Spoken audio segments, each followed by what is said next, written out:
Residents of a Chicago West Side neighborhood are in a battle over buildings. Some want the city to give an area historic landmark status, but others are afraid that status will be more trouble than it's worth. Dave Keating has the story. It's a battle between the orange and the green. Chicago has proposed designating part of the East Village neighborhood as a historic district. So why wouldn't someone want to live in a historic landmark? Well, opponents say the designation comes with a lot of rules. The process that you have to go through if you want to make any modifications or if you want to build anything or what have you. There's a whole extensive list of things that you've got to go through that typically you wouldn't.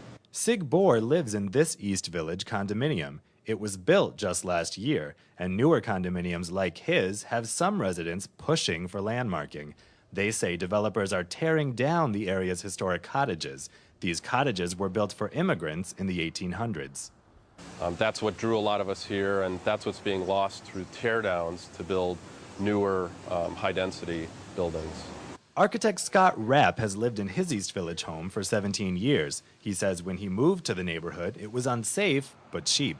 Now he says gentrification is ruining the neighborhood's charm. This building, for instance, is being remodeled in a modern style. But many residents say they'd rather have a modern renovation than an empty building. It's an old building that's been restored, okay? But it was the old and new. If we have to use the landmark criteria, okay, in preserving this wouldn't have qualified. Chicago currently has 38 historic districts, and the city council could vote as early as next week on whether to add the East Village to the list. For Northwestern News Network, I'm Dave Keating.